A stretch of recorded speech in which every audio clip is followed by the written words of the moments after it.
Breaking it down, she knows how to move to keep her brother locked down. I don't wanna. What's up? What's up? This is DLT2K. About to talk about Autotune on Fruityloops. Mind if he's still on the microphone?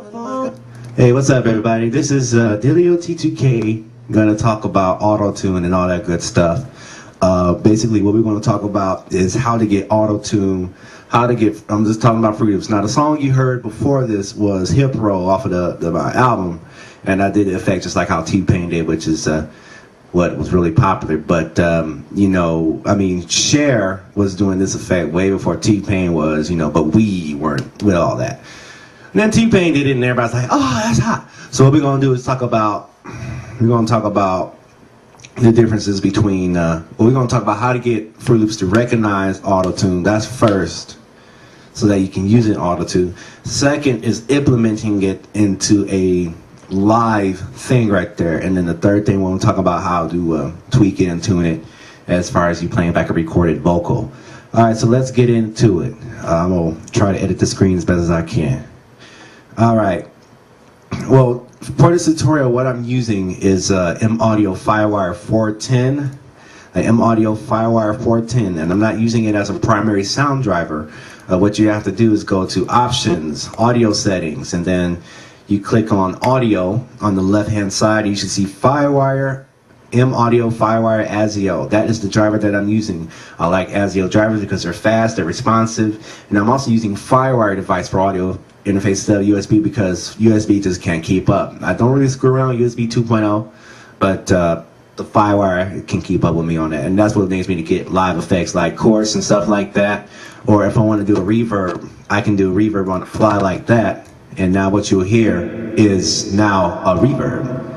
Da da da. Testing. 1, 2, 3. And this is all taking place in real time. I can just take it out. If you want to delay, there's your delay.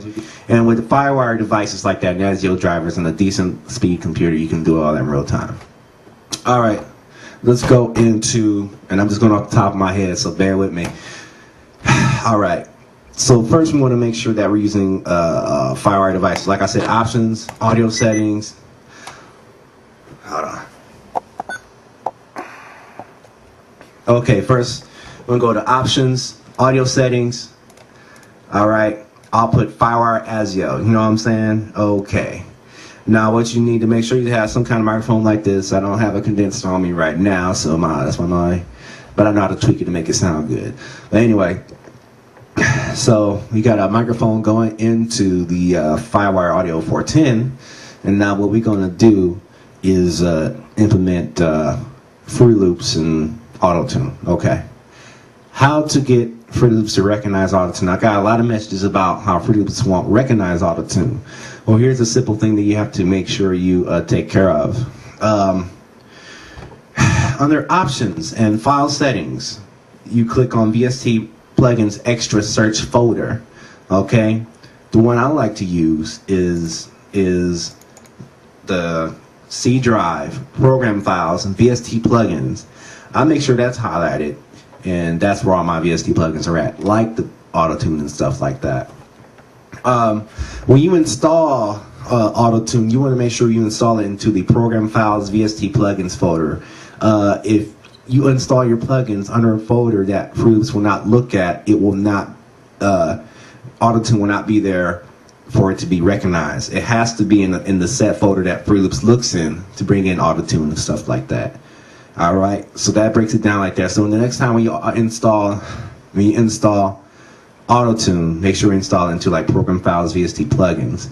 And then make sure Fruityloops is set to look at that folder that you installed it to, which is under Options, File Settings, and then you will scroll down the file on the left-hand side, and you see a little folder there, and it should say C Program Files or VST Plugins, or wherever you want to save your VST plugins at. This is how I do mine. You know what I'm saying? All right, so let's go forward.